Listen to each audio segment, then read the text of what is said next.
Radio Espace Guinée. Les grandes gueules prônent un journalisme de construction démocratique au service de l'intérêt public. Les GG défendent la démocratie. Et la démocratie, c'est aussi des contre-pouvoirs. Nous bousculons un certain journalisme de gouvernement, un journalisme de cour, un journalisme qui est dans la révérence avec le pouvoir. Bienvenue chez vous. La deuxième et dernière partie de cette émission, nous allons faire lecture de quelques-uns de vos messages avant de poursuivre à nos sujets de ce matin. Je rappelle que dans un instant, nous aborderons cette fameuse légende des enlèvements en Guinée. Une dame que nous prénommerons HB, qui a affirmé avoir été enlevée, puis à laquelle il aurait été demandé de verser 8 millions, cela par la brigade de recherche de la gendarmerie nationale. Quelle est la vérité dans cette affaire? Nous avons enquêté, restitution, ce matin. Au-delà de cela, la convocation autour de Dr Diané fait polémique dans l'actualité. Mais tenez-vous bien, un dossier lourd accompagne la démarche. Nous reviendrons là-dessus avec Djiba et Jacques Lewa Leno. Et puis la Chambre de commerce qui va être élue. Enfin, la Chambre de commerce et industrie. Antoine Kourouma nous en dira quelques mots. Et puis Caps qui reviendra sur un processus déjà biaisé autour de la magistrature suprême, ici même en Guinée. Vous l'entendrez. Mais on fait lecture de quelques-uns de vos messages avec la régie. Dès que vous êtes prêts, les gars, on y va comme à l'accoutumée. Et le premier message, c'est Kadiet Madi Sherif qui nous a écrit. Il dit « Bonjour les GG ». Nous dit-il, ceux qui avaient cru à la mort du RPG Arc-en-Ciel au lendemain du 5 septembre ont eu finalement tort. À travers ce qui a été constaté hier au siège du parti, le RPG a la force et la capacité de reconquérir le pouvoir si les cadres s'acceptent. Premier message. On y va donc à un autre. Excellence Baldé le Guinéen qui dit bonjour Tamba et à toute l'équipe des GG. Le temps est le meilleur juge. Enfin, on comprend pourquoi Ibrahima Kassori Fofana avait soutenu Mordicus le 3e mandat du PRAC. Parfois, ceux qui vous conseillent sont vos bourreaux. Et ça doit inspirer le CNRD sur le président Doumbouya. On y va avec un autre, Mamadi Ouarte Diaby, qui nous a écrit aussi. Il dit bonjour les GG, à moins que Kassori soit le parrain de ce coup d'État. Sinon, le RPG devrait comprendre que la junte ne boit pas l'eau par les narines. Elle comprend bien cette admiration sous-jacente et est bien consciente que c'est leur champion qu'elle a renversé. On avance avec un autre, Mohamed Diakité, qui nous a écrit. Il dit bonjour team GG, cette initiative présidentielle de 50 hectares par ministre est une pièce de puzzle. L'agriculture se fait dans les zones rurales. Il faut une explication pour comprendre très bien la démarche. Faire la promotion de l'agriculture est une très bonne chose. On continue avec un autre, les vrais gens cette fois-ci. Ça c'est plutôt plusieurs gens.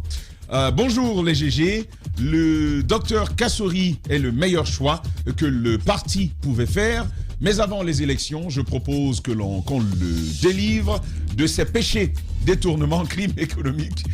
Mais voilà, on va appeler un exorciseur, un pasteur qui va prier pour lui. Barry Abdoulaye Fugumba qui nous a écrit aussi. Ah, ça c'est nouveau comme nom. Bonjour les GG. Le RPG n'a jamais fonctionné de manière démocratique. C'est pour cette raison qu'il est en difficulté aujourd'hui à avoir un leadership juste et accepté par tous les militants. Les responsables du parti et M. Alpha Condé est le principal responsable de ces bisbilles, nous écrit-il. On continue. Saïkou Oumar Bolé nous a aussi écrit bonjour Tamba et à toute l'équipe. Ils ont passé leur temps à diviser tout dans ce pays, les politiques, le mouvement social, les sages et même les religieux. Et finalement, boum, c'est leur tour. D'ailleurs, ils devraient attendre de finir avec la justice sur leur bilan. C'est Saïkou Oumar Bolé qui nous écrit cela. C'est Lou Adams Diallo nous écrit aussi. Il dit bonjour Tamba et à toute l'équipe, oui je suis sur Twitter aussi, à l'équipe des GG, le président déchu du 5 septembre disait qu'il n'allait pas laisser le pays dans la main des bandits. il faut oser dire que le RPG est en phase de destruction. Les soutiens se font en fonction des intérêts, malheureusement. On continue.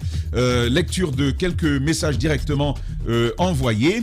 Celui-ci est de Poulo Toro Linsan qui nous a écrit. Il dit « Bonjour Tambay à toute l'équipe. Le RPG n'existe que par le nom. L'histoire nous édifiera. Bonne journée à vous. Merci Oumar. Merci Poulo Toro Linsan. » Et puis Sinani, c'est un inconditionnel du RPG qui nous écrit.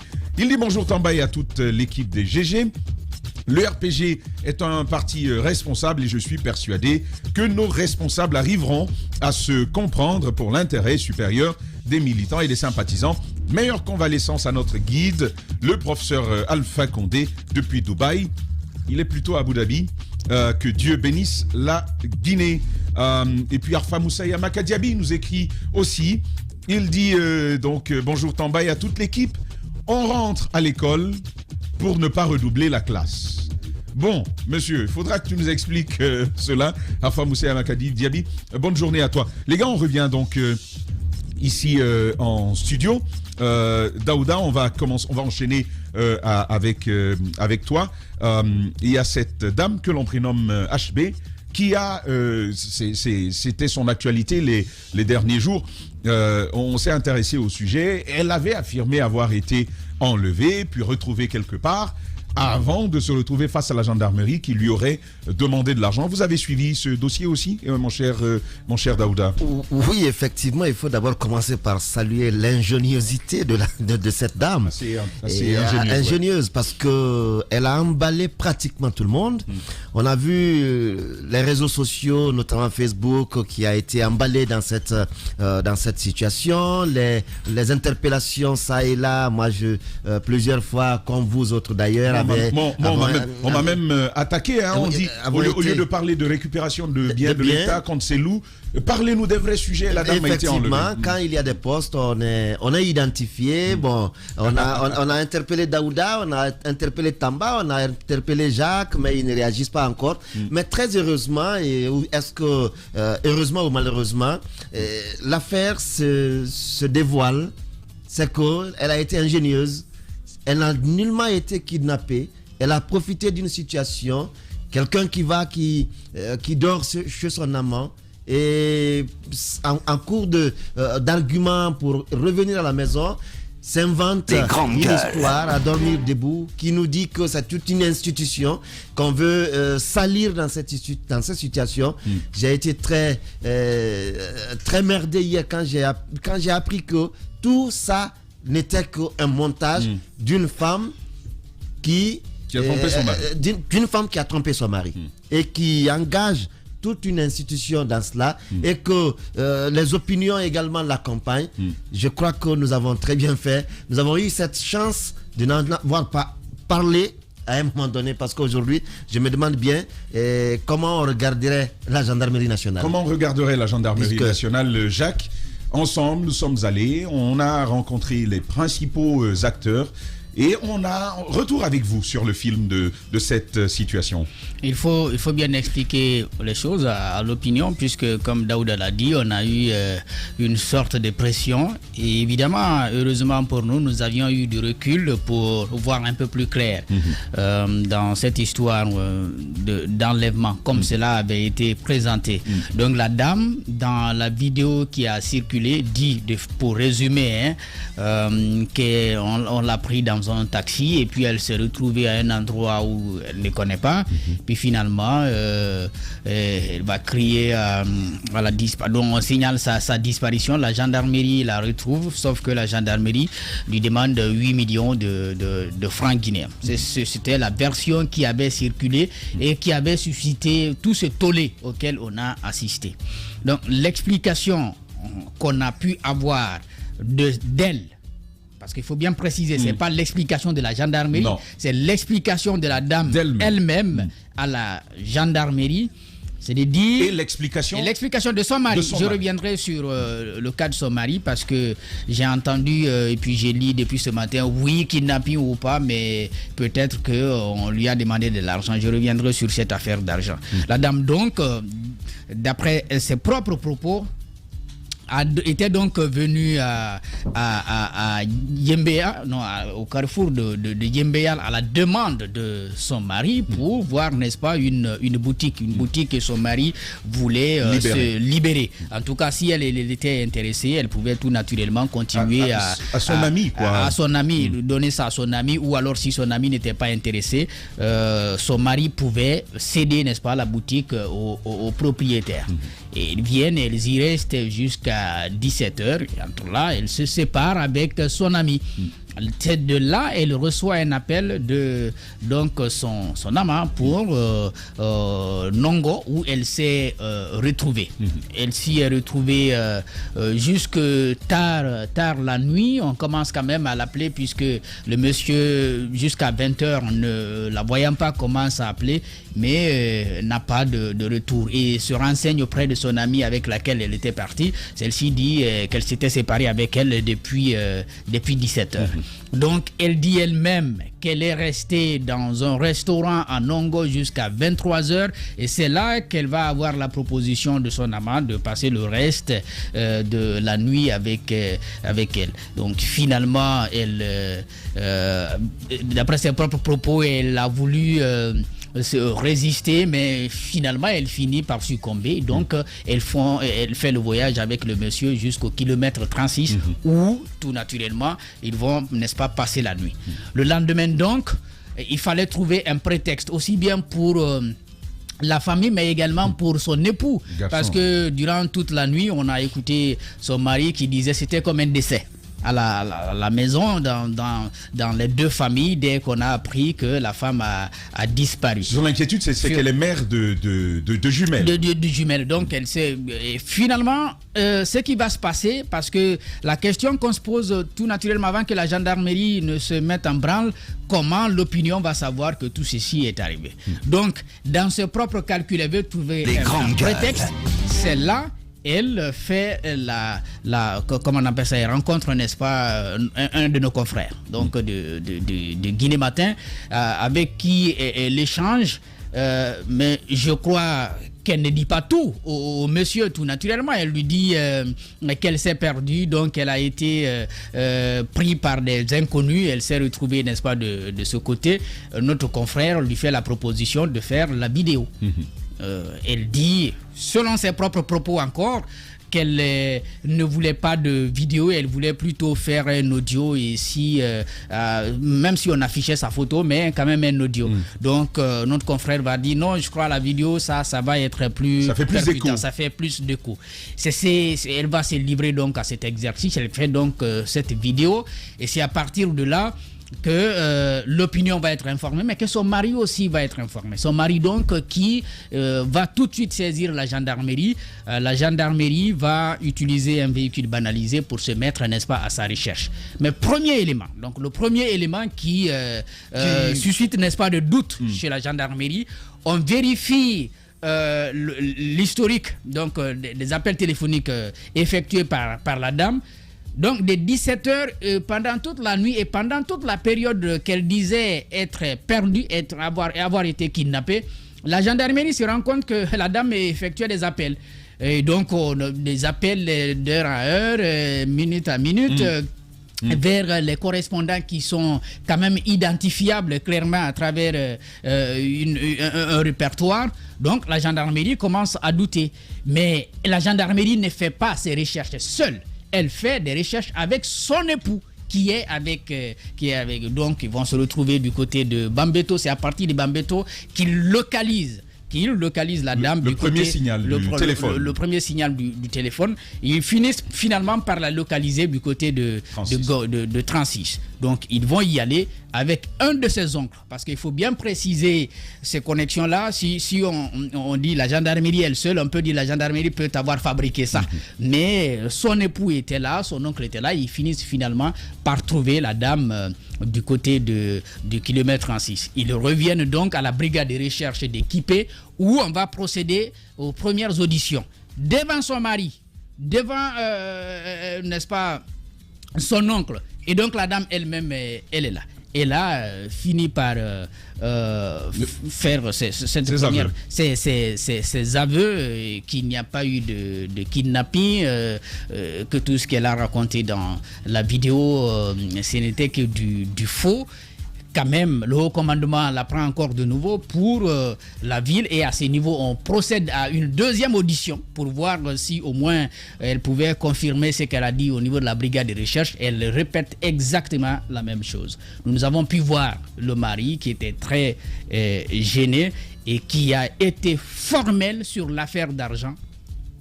La gendarmerie n'a pas demandé d'argent. D'ailleurs, il a félicité la gendarmerie. Il disait... c'est comme si j'observais un film, comme si je regardais un film, la façon dont les gendarmes ont travaillé à retrouver, n'est-ce pas, son épouse. Donc, il n'y a jamais eu affaire d'argent, il n'y a jamais eu kidnapping. Voilà, c'est comme ça la situation se présente. C'est comme ça que la situation se présente. Djiba était présent aussi, permettez. Djiba, vous avez vu, on a vu hier un monsieur, ça nous a tous refroidis. On avait les larmes aux yeux quand on l'a vu arriver, le pauvre cocufié. Oui. On était ténaillés par l'émotion. Voilà, il avait les larmes aux yeux. Et c'est aussi gênant parce que apprendre comme ça sur le tas que votre femme finalement, parce qu'elle avait avoué. Et avec son ami. Avec son ami, voilà, elle était avec son amant. Et parce que la thèse qui était aujourd'hui distillée un peu partout sur les réseaux sociaux, et aussi le site qui avait relayé la vidéo, c'était qu'elle a été enlevée. Donc, sauf qu'après avoir fini de recouper les informations et cette accusation qu'elle avait portée à l'endroit de la gendarmerie, donc de fil en aiguille, on a constaté effectivement que ce n'était pas un enlèvement, mais elle avait passé la nuit avec son amant. Et donc, prise de panique, de peur, selon en tout cas c'est dit. Et elle a trouvé. Mais c'est pas la seule qui fait justement, ça. Voilà. Il y a beaucoup d'autres cas comme ça, que des femmes qui ont découché, qui t'inventent un scénario rocambolesque. Voilà, tout à fait, pour essayer non seulement de se dédouaner, mais également attirer la sympathie de la famille et de l'homme et rentrer à la maison, parce que c'est un prétexte pour pouvoir rentrer à la maison. Donc finalement hier, devant séance tenante, devant toute cette équipe, elle a regardé son mari dans les yeux pour dire effectivement qu'elle n'a pas été enlevée. Donc vous pouvez comprendre un peu l'émotion de l'homme hier. Et ce qui m'a marqué quand même, quand il est venu, ils lui ont dit qu'est-ce que tu comptes faire? Tu vas divorcer? Il a dit non, je vais protéger ma femme, je serai avec elle. Je pense que c'est rare de le voir. Il mesurait un peu la situation. Il a dit je pense qu'il faut revoir la communication parce que. Un homme digne. Voilà, digne. La balle est déjà partie. Il est très fort parce qu'il dit qu'il va prendre sa femme et qu'il va la protéger. Des grandes gueules. Et donc aujourd'hui ça se fait, mais moi juste une chose qui me touche, c'est que ça nous amène maintenant, nous journalistes, sur les cas de viol, sur les cas d'enlèvement. Exactement. À faire très attention. Parce que sur le viol, il faut reconnaître que la presse a fait du mal à quelques professionnels il y a quelques jours. Maf, permettez que je place là, parce que avant même de rentrer dans ce studio, je viens de recevoir une dame. Et elle est de la famille de ce Libanais accusé d'avoir violé cette fille, harcelé cette fille. Aujourd'hui, le monsieur est en prison, mais la famille est un peu perdue. On peut bien se permettre de relayer leur version parce qu'on a écouté la version de la fille. Le monsieur est aujourd'hui en prison, mais apparemment, selon la famille, c'est un simple accident. Ce sont deux motos qui se sont... collision entre deux motos. La fille a été blessée, elle a été envoyée pour se faire soigner. Aujourd'hui, plus tard, il y a des preuves, il y a des accusations d'harcèlement. Mais sauf qu'il n'y a aucun élément qui atteste que effectivement le monsieur a harcelé la fille. Et aujourd'hui, le monsieur se retrouve en prison. Je suis en train de raccourcir pour aller vite, parce qu'on veut soulager la famille. C'est-à-dire au niveau de la justice même, il n'y a pas eu ce travail de fond pour attester réellement que le Libanais en question a harcelé la fille et qu'il est allé au-delà. On ne sait même pas si les deux se connaissent réellement. C'est pourquoi je le rappelais, parce que ce par quoi Djiba a terminé, c'est très important. Aujourd'hui, on a des ONG, on a des associations. On est prompt à écouter les femmes quand elles disent avoir été brimées dans leurs droits. Mais il est très important d'écouter les hommes qui sont accusés. Il est très important que la justice fasse un travail très profond et ne se retrouve pas à obéir à la vindicte populaire. Quand on dit emprisonnez-le, c'est un harceleur, c'est un violeur. Non. La justice a ce travail de recul permettre d'abord d'avoir des éléments avant de mettre qui que ça soit en prison. C'est quand même foutu de nous. Hein. Et même là, heureusement que nous, on ne s'était pas mêlés parce que j'imaginais comment on allait commenter ça. Une situation aussi... Avec la pression qu'on... Mais quand même... il y a eu beaucoup de cas ici. La presse en a parlé. Et après, on se rend compte que c'était de la manipulation. Bah justement, rien que pour cela, ce serait par exemple important. On a un homme aujourd'hui qui est en prison. Moi, c'est le message que je lance. Si la justice, le travail n'est pas fait pour prouver d'abord qu'il y a eu harcèlement, il n'est pas judicieux de garder un homme en prison.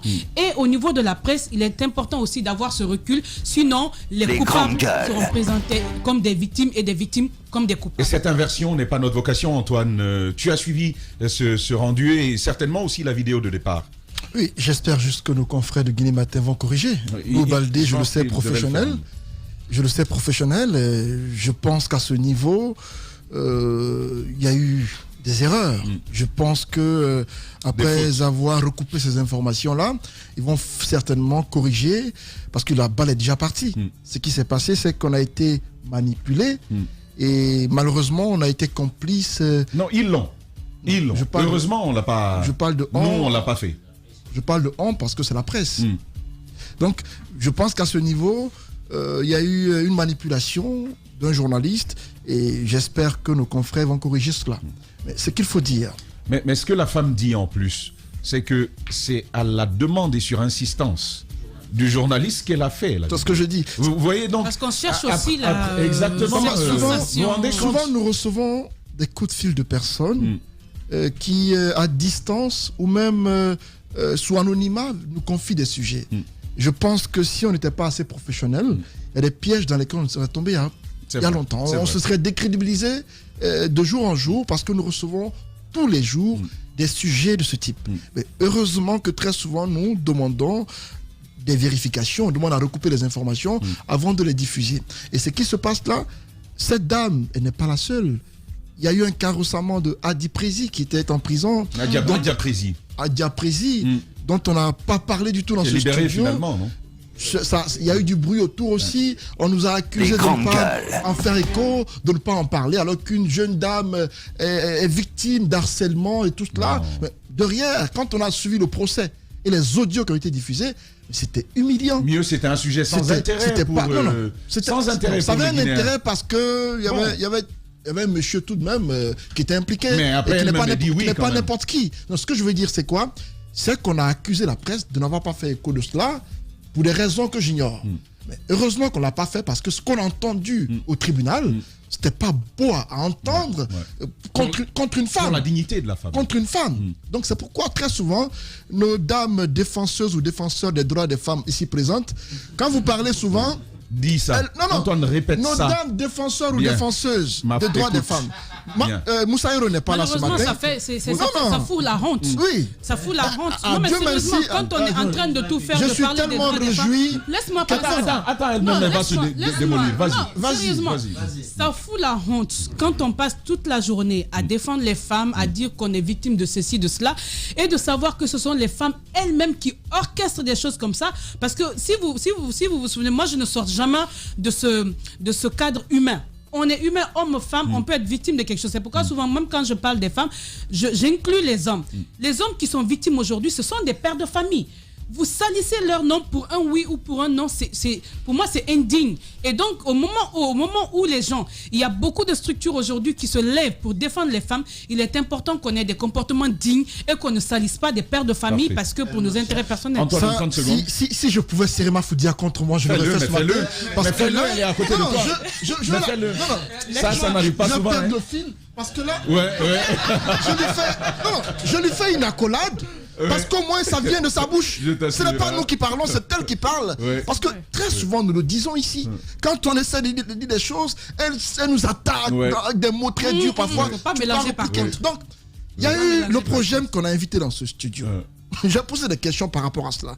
Est-ce que souvent, lorsqu'on présente des personnes à la télévision ou à la radio comme étant des présumés violeurs, est-ce que ce n'est pas un peu biaiser la procédure? Parce que le Guinéen, lorsqu'il vous voit à la télévision ou à la radio, sans chercher à comprendre, l'opinion ordinaire, c'est comme ça. Je dis, est-ce que parfois vous ne faites pas un peu, vous ne vous trompez pas? Elle a dit non, on prend la peine de vérifier tout cela. À mon avis, c'est un message à leur endroit. La prochaine fois, prenez la peine, Madame Gomez, de vérifier. Rassurez-vous que les personnes que vous présentez sont vraiment... Non, il fait son travail. Hein. Non. C'est présenter les gens devant les médias. À mon avis, ce n'est pas ça son travail. Son travail, c'est de mener des enquêtes et faire en sorte d'avoir des éléments sous la main pour inculper les personnes. Mais les présenter devant la presse, c'est une paire de manches. Et à ce niveau-là, pour moi... Je ne dis pas qu'elle fait mal son travail, mais parfois, elle a contribué à salir des personnes. Tout est dans les mots. Et je pense que l'Oprogem, à ce niveau-là, au regard de ce que nous voyons, doit se reprendre. Pour clore, Antoine, s'il te plaît. le procureur, Charles White, il a fait une annonce. Je parle encore de lui. Permettez que je parle de lui. À sa prise de fonction, il a dit qu'il ne va plus tolérer des choses sur la toile. Sauf que depuis l'annonce, jusque maintenant, je ne vois rien. Alors que la toile est tous les jours truffée d'événements ou de propos, encore d'éléments qui ne sont pas appréciables. J'attends de Charles White des actions concrètes. Jusque-là, c'est encore du spectacle. Parce qu'il y a quand même des mots bizarres. Pour moi, Charles White est trop dans le m'as-tu vu, est trop dans la théorie. Parfait. Non, il n'agit pas. C'est important que je relève cela. Il y a trop de bêtises sur Facebook. Trop de bêtises sur Facebook. Facebook, c'est un marché. Chacun me laisse pour lui là-bas. On termine avec vous, Caps. Vous aussi avez forcément suivi cette actualité qui a secoué, remué un peu toute l'opinion. Oui, effectivement. Moi, pour ne pas répéter ce que les autres ont déjà dit, moi, je veux quand même, au-delà de tout, inviter l'opinion, mais également nos autorités à faire quand même attention par rapport à ces sujets-là. C'est vrai que le cas qu'on est en train de révéler ce matin dans ce studio-là, il y a une manipulation, non seulement de la presse et même de la gendarmerie, des différentes familles, etc. Mais il ne faut pas quand même occulter qu'il y a des cas de kidnapping. Il ne faut pas oublier qu'il y a des cas d'insécurité, il y a des cas de viol. Il ne faudrait pas qu'un tel acte, que quelque chose qui s'est passé comme ça, puisse faire désormais que dès qu'il y a un signalement vis-à-vis d'un cas de viol, d'un cas de kidnapping, d'un cas d'agression tout de suite, qu'on se dise ça peut ne pas être vrai. Avant d'aller vers la décision finale, il faut d'abord fouiller pour se rendre compte qu'on a quelque chose de solide avant de dénoncer, mais également il faut aller jusqu'au bout pour ne pas laisser passer des cas parfois qui sont des vrais cas et en fin de compte on peut se trouver trompé sur ces situations-là. Donc j'en invite l'autorité à ne pas négliger les prochains cas qui viendront parce que tout simplement on s'est retrouvé dans une situation où on se dit qu'il y a des cas de manipulation derrière. Mais l'un dans l'autre, en tout cas, il faut que l'autorité continue à jouer vraiment son rôle. L'un dans l'autre, il faut que l'autorité continue à jouer son rôle. Jacques, rapidement, en 3 minutes, docteur Diané, il y a quand même un dossier béton derrière lui. Un dossier béton et puis évidemment depuis hier on a évoqué qu'il y a ces documents qui est sorti de la CRIEF qui était perçu comme une convocation. Finalement, selon ce que nous apprenons, il n'a pas répondu que la convocation n'était pas arrivée et que les dates 1971 n'étaient pas les siennes, avec des erreurs qui sont dedans.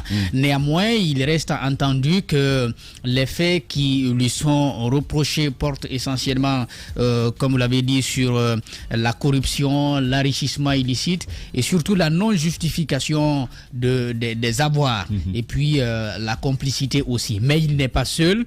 Il y a lui, le docteur Diané, et puis la dame Doueratou Traoré, et puis quelques sociétés.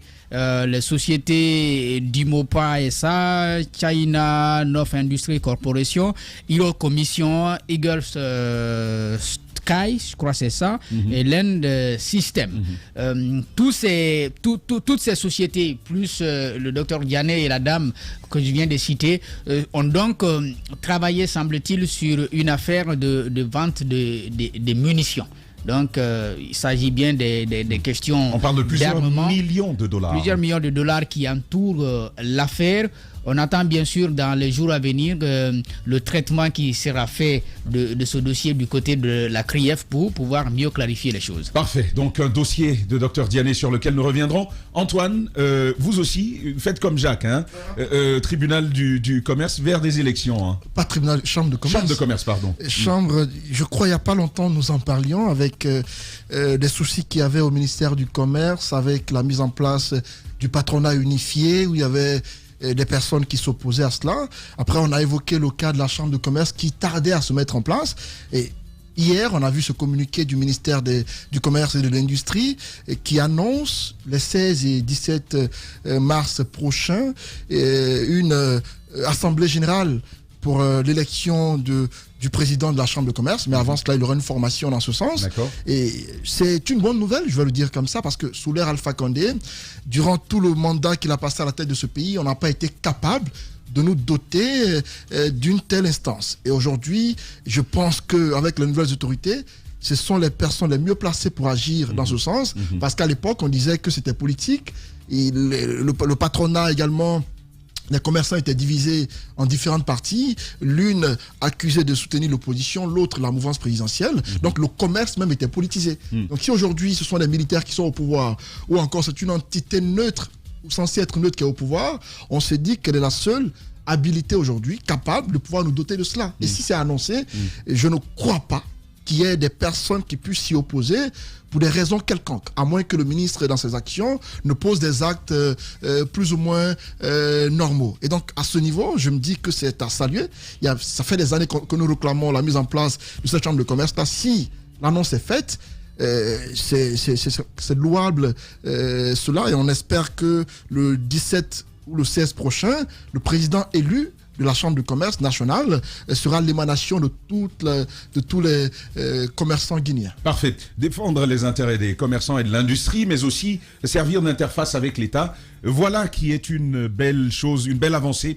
Djibaye a déjà à l'Assemblée générale, la liste, elle est dévoilée. Justement, il y a la liste des membres qui composent l'Assemblée générale de la Chambre du commerce, de l'industrie et de l'artisanat, par un arrêté du ministre du département de tutelle. Alors justement, Tamba, ce qu'il faut dire dans cette situation, c'est que aujourd'hui on est dans la cherté de la vie. Normalement, la mission première d'une chambre de commerce, c'est de servir un peu d'interface entre les pouvoirs publics et les opérateurs économiques. Donc ça veut dire que lorsqu'il n'y a pas de chambre de commerce, avec la montée des prix de façon vertigineuse sur le marché, donc c'est à ce besoin que va venir répondre cette chambre du commerce. Maintenant, ce qu'il faut dire, moi je me suis attardé sur la liste un peu, rapidement, sur quelques noms. Ce qu'on a reproché de par le passé à la chambre du commerce, c'est que ce sont des gens qui parfois même qui ne sont pas des opérateurs économiques, qui parlent au nom soit des industriels ou des commerçants. Donc cela a été fustigé. J'ai regardé cette liste par exemple, ceux qui composent par exemple le bureau régional ici à Conakry. Vous avez au niveau de numéro 9, vous avez monsieur Mamadou Baldé, on parle de BTP. Qu'il serait aujourd'hui un agent de BTP, mais sauf que dans nos recoupements, si vous regardez la liste, on parle du numéro 9, Mamadou Baldé, on dit BTP devant son nom, sauf que les informations que nous avons recoupées, ce monsieur n'évolue pas dans les BTP. D'accord. Donc il ne peut pas parler. Donc il y a déjà justement un désordre là-bas. Un désordre. Donc des gens qui normalement qui ne peuvent pas parler au nom des opérateurs économiques. Vous avez également monsieur Seikou Omar Diallo, on met devant son nom industrie. Mais sauf que les informations que nous avons reçues, ce monsieur n'a pas d'industrie. Donc ça veut dire qu'il y a un problème au niveau surtout des statuts des personnes. Et plus loin, on parle de madame Adamasso. Elle aussi, on met devant son nom industrie. Alors on dit que ce serait la femme de monsieur Lucien Inabé, l'ancien gouverneur de la Banque centrale. D'accord. Et donc on met devant son nom industrie qu'elle n'a pas d'industrie. Donc ça veut dire qu'il faut que le département fasse très attention sur les statuts et les fonctions des gens qui se retrouvent dans le corps électoral, parce que vous ne pouvez pas parler au nom des gens si vous n'êtes pas de leur fonction, de leur statut. Absolument. Ça, il faut qu'on l'évite. Par exemple, un simple commerçant d'une petite boutique ne peut pas aller défendre un industriel devant un État. Parce que la chambre du commerce, c'est l'interface entre ceux-ci et les pouvoirs publics. C'est un fait, c'est une conscience d'appartenance absolument qu'il faut avoir avant de pouvoir mieux défendre les intérêts d'une corporation. Tout à l'heure, nous ouvrons une page solidarité pour Binta Lalisso. Un projet porté par Alimou Sow est avec nous, vous l'entendrez dans un instant. Et puis l'artiste elle-même, vous la voyez déjà sur votre petit écran, c'est juste derrière cette petite virgule. Radio Espace Guinée. Les grandes gueules prônent un journalisme de construction démocratique au service de l'intérêt public. Les GG défendent la démocratie. Et la démocratie, c'est aussi des contre-pouvoirs. Nous bousculons un certain journalisme de gouvernement, un journalisme de cour, un journalisme qui est dans la révérence avec le pouvoir. Bienvenue chez vous. Radio Espace. Voilà, nous revenons donc en studio. Ils se sont installés, vous les connaissez, Ali Mousso. Bonjour Alimou. Bonjour Tamba, bonjour à tous. C'est un plaisir de te recevoir. Avec vous, notre grande dame, Binta Lalisso. Bonjour Binta Lali. Nalaton. Ah ouais, bienvenue. Hein? Voilà, on va avec toi.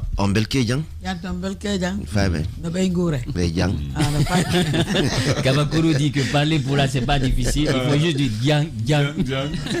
Ah ouais, et Djibadian, il faut poser la question. Alors justement, alors Monsieur Alimou, merci de nous rejoindre et cette initiative, l'album qui sort. Et toi, pour Binta Lalisso, on sait que c'est une artiste virtuose et elle a bercé l'enfance de plusieurs générations. D'où est partie l'idée d'un tel projet? Merci d'abord beaucoup de nous recevoir et tout ce que vous avez fait au courant de cette semaine pour vraiment relayer la communication autour de ce projet que nous considérons en tout cas comme novateur et humain, enfin et foncièrement humain en faveur donc de Binta Lalisso.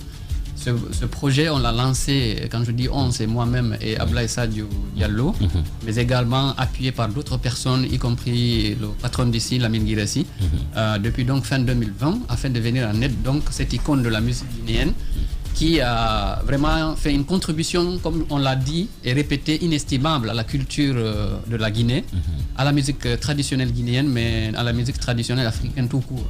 Alors, poser la question d'où est-ce que ça vient d'abord, du fait que nous avons l'accord explicite de Binta Lali, parce qu'on ne peut pas aider quelqu'un qui n'a pas besoin, qui ne le souhaite pas. Donc alors avant même de lancer le projet, moi je l'ai fait appel, parce qu'on est proche, je suis proche d'elle, je l'ai fait appel, mais même pas toute seule, je l'ai fait appel chez moi avec un de ses jeunes frères, et je leur ai posé la question, nous voulons vous aider, est-ce que vous êtes d'accord qu'on vous aide? Donc je lui ai expliqué ça en très bon poulard, et j'ai explicité en fait en quoi est-ce que le projet consistait, qu'est-ce que nous voulions, est-ce qu'elle était d'accord de nous accompagner dans ça, d'accepter cela et de nous accompagner dans ce projet. Donc ils ont donné leur accord, tous les deux, donc Binta Lali elle-même et son jeune frère. Ça c'est le premier, c'est-à-dire le premier argument sur lequel nous nous basons pour l'aider. La deuxième chose, c'est que moi je revendique une certaine légitimité à pouvoir conduire des projets, si vous voulez, communautaires. En tout cas participatif, parce que j'ai déjà conduit d'autres par le passé, notamment la construction d'une école à Yegelen, à Mali Yemberen, et d'appui d'autres personnes, notamment une jeune mécanicienne, Solange Bamba, mais également des projets communautaires d'adduction d'eau potable, etc. Donc voici une légitimité aussi. Et la troisième raison, c'est qu'elle le mérite. Binta Lalisso, c'est une notoriété, enfin c'est une vedette guinéenne, mais africaine comme je l'ai dit, mais qui a apporté énormément à la culture de ce pays et qui vit dans une situation aujourd'hui qu'elle ne mérite pas. Bah justement, moi c'est de cela que je voulais parler, parce qu'il y a mille et une personnes vous auraient pu aider, mais qu'est-ce qui vous a choqué dans le cas de Binta Lali pour que vous vous leviez comme ça et que vous drainiez tout le monde avec vous pour pouvoir changer sa situation? Oui, vous avez raison, en fait, Binta Lali mérite cette aide, tout comme aujourd'hui par exemple un Sobailo, un Ablaye Breveté, une Mama Diabaté, etc. Toutes ces personnes-là de sa génération méritent un tel appui. On ne devrait même pas constituer, si vous voulez, un appui social, individuel, etc. à l'endroit de ces personnes, parce que ce sont des icônes. Mais on aurait dû le faire à un niveau peut-être étatique, à un niveau construction de l'industrie, accompagnement de l'industrie musicale guinéenne, afin que ces personnes-là puissent s'auto-prendre en charge. Ce sont des personnes comme tout le monde, comme des fonctionnaires, comme des agents de santé, etc., qui méritent d'avoir une fin de carrière acceptable, je veux dire. Donc alors, c'est pourquoi elle, comme je l'ai dit, moi je suis un peu proche d'elle. Donc je sais que je peux appuyer sur certaines choses pour que ça puisse marcher. Parce que aider quelqu'un aussi, dans ce contexte-là, il faut connaître les besoins de la personne, il faut connaître la personne, il faut connaître les rouages de la famille, il faut connaître un certain nombre de choses et avoir un certain capital. Effectivement, sur cette connaissance de Binta Lalisso, parce que quand moi je la regarde, j'ai les larmes aux yeux, avec tout ce qu'on sait d'elle, tout ce qu'elle a pu représenter dans la musique pastorale guinéenne, et qu'elle soit dans cet état aujourd'hui, son état familial, des enfants, des frères, des sœurs, y en a-t-il autour d'elle? Il embraye sur, en fait, il me marche dessus, parce que la question finalement c'est pourquoi par exemple le toit le projet c'est un toit pour Binta. Est-ce que ça émanait d'elle ou est-ce que c'est vous qui avez fait la proposition? Ça, c'est une très très bonne question. Alors, permettez-moi de revenir dessus très rapidement. En fait, le Un toit pour Binta, c'est le nom du projet. Vous voyez, c'est un peu aussi de la poésie qu'on fait entre son nom et le toit et Binta, etc.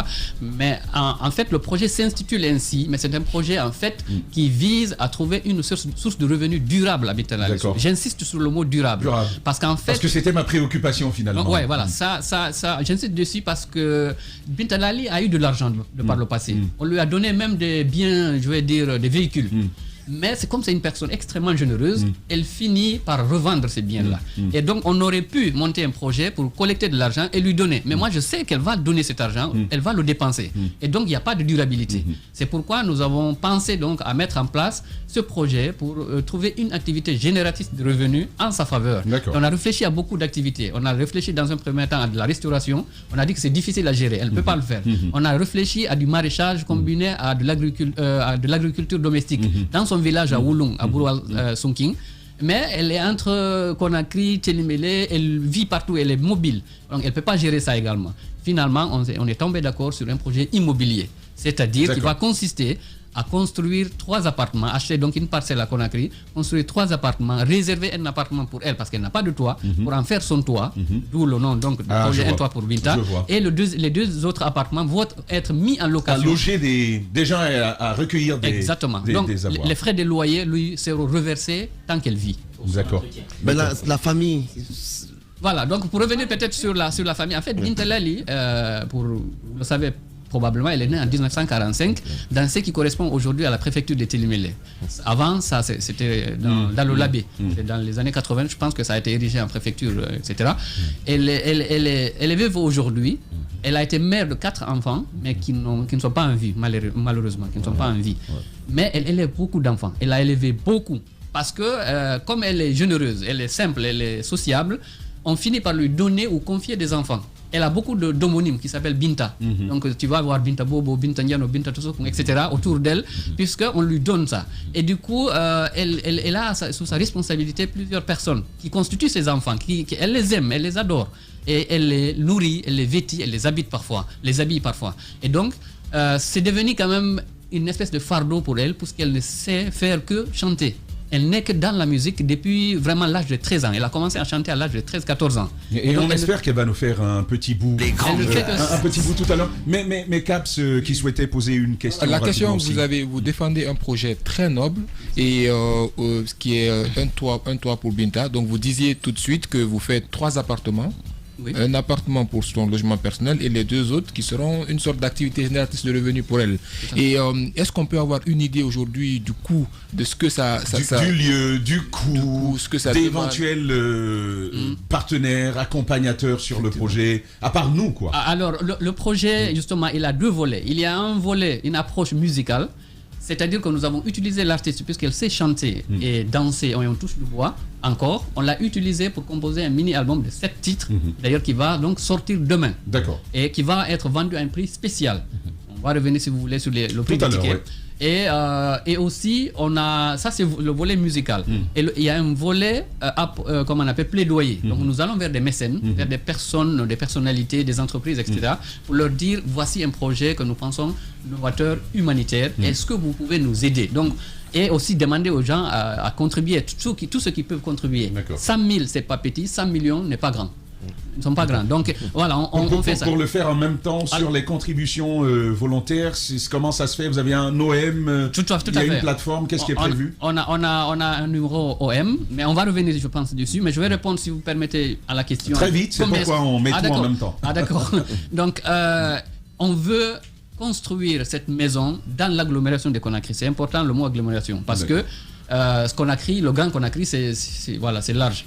Donc on sait qu'une parcelle à Conakry, c'est quelque chose. Voilà, c'est quelque chose. Et donc du coup, on est autour d'un budget estimatif de 1 milliard 185 millions. Mais c'est tout, ça c'est clé rendu, y compris la parcelle et tous les travaux de construction. Mais c'est un budget estimatif.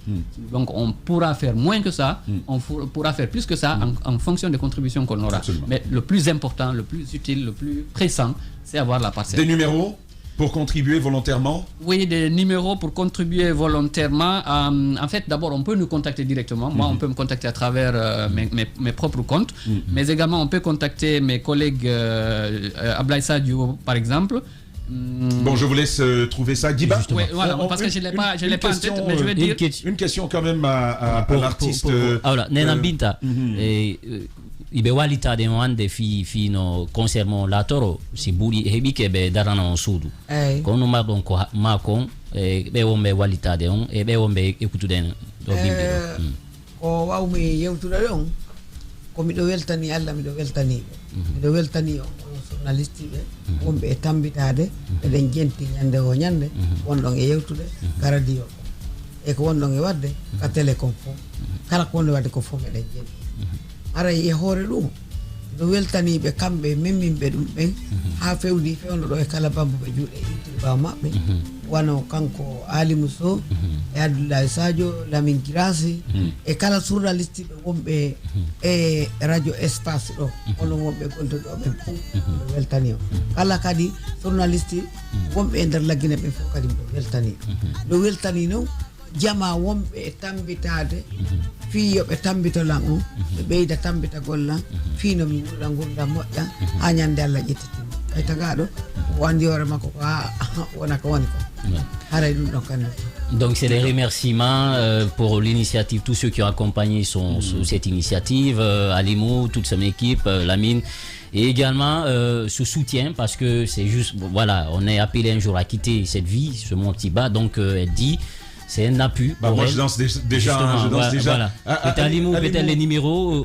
Les détails sur le ticket, l'heure, le lieu, et finalement d'autres détails. Oui, alors l'heure, c'est à 18h demain au chapiteau des Palais du Peuple, c'est le plus grand chapiteau. Merci à tous ceux qui nous ont aidés d'ailleurs à avoir ce lieu, en l'occurrence Issa lui-même et Guinée Games, permettez. Et puis ce sera donc à partir de 18h et les tickets sont déjà en pré-vente. Il y a trois catégories de tickets. Il y a un ticket à 250 000 pour permettre vraiment à un public de Bintalali de pouvoir y aller. Un ticket de 500 000 francs pour les couples. Donc si vous êtes avec votre épouse, vous bénéficierez d'un ticket à ce prix-là. Mais également un ticket à 1 million qui va être un ticket VIP qui donne accès à un certain nombre de commodités, notamment vraiment des places de la tribune officielle, une collation à la fin de la cérémonie, également une clé qui contient l'album, parce qu'en fait cette fois-ci on a un tout petit peu innové en mettant en place la caméra. Est-ce que vous pouvez faire en zoom d'accord. Voilà, non, je parle de la pochette. Voilà, parfait. Donc on a fait une pochette. On a enregistré l'album sur une clé USB parce que nous avons constaté que maintenant les gens utilisent moins les CD. Il y a moins de lecteurs CD, mais que presque tout le monde a un lecteur quand même d'une clé USB. Donc les 7 titres sont dans cette clé USB qui est vendue donc à 250 000 demain sur place. Mais en dehors, avant demain, c'est 1 million. Demain, c'est 250 000. Et après demain, c'est 300 000. Voilà, ça c'est pour la clé. Maintenant, celui qui achète un ticket à 500 000 a droit à une clé. Celui qui achète un ticket également à 1 million a droit à une clé ou deux, ça, on verra ça. Mais donc on a fabriqué ça également avec le nom du projet, avec un tissu local. C'est pour rendre un tout petit peu gai. Et les femmes, par exemple, qui ont des bijoux pourront toujours réutiliser cette pochette-là, comme Mafoudia, par exemple, pour conserver ses diamants et ses carats d'or. D'accord. Alimou Sow et Bintalali Sow étaient avec nous dans le cadre de ce... Oui, il a des mots, hein. C'est notre Alimou national. Donc, Bintalali Sow, Alimou Sow étaient avec nous dans le cadre du projet En Toi pour Binta. Maf, t'inquiète pas, on va se terminer quand même avec ce morceau qui est, je pense, qui est d'une... Ah, vous voulez l'entendre? Mais en fait, l'un des morceaux de cet album est un duo, un featuring avec le prodige Soulbanks. Voilà, donc avec Soulbanks. Et demain, on a pas mal d'artistes invités. En tout cas, ceux qui accepteraient, on a invité par exemple Azaya au pif, comme ça. Azaya, Djelike Babintou, Grampé, tous, voilà, vraiment, toutes ces personnes-là sont. D'accord. Voilà, il y avait. Grampé sera là-bas? Grampé sera là-bas. Ça conviendra aussi. Alors. Et il va chanter. D'accord. Alors, Maf qui voulait le morceau Boule du riz, mais c'est pas possible de l'avoir maintenant. On me dit que c'est fini. C'est donc demain, 18h, je crois. à partir de 18h au chapiteau du Palais du Peuple. Le ticket d'entrée est soit à 250, 500 000 francs guinéens ou 1 million de francs guinéens. Tout dépendra de votre volonté, parce que c'est ce qui compte, à accompagner ce projet. Justement, toi, pour Binta. Merci les gars. Néné, merci d'être venu. Merci. Je peux, mon ami, je peux? Ah, c'est lui qui me harcèle, hein? Bah d'accord. Dis-le lui. Néné Binta, befala yimu. Befala genta de. Bulunjuri, voilà. Bon. Allah jarama bayaduna doy wona dole e hingaduna utete nyedatake bayalano yidiramo ayali e hingalano nafiramo welatama soda nyaunda hali soda ko nyawali arsike bura jutu golu balde igol gidono yurumi yalande sappo yetatile uru awriti ko antunge de imada e hingidono jodi ganyo bataki aibe mada lumbi kagadamayo yenketen tajila na bataki siergelele jogi ka jemmaji galli berde tappai ka faleji. Bon, Maf a beaucoup acclamé, mais elle n'y a rien compris du tout. Bon, moi j'ai un peu compris, il y avait Allah dedans. Voilà, donc on se retrouve lundi, ce sera avec Lamine Guirassi. Merci d'avoir été des nôtres depuis cette semaine. Merci encore de votre fidélité et à lundi.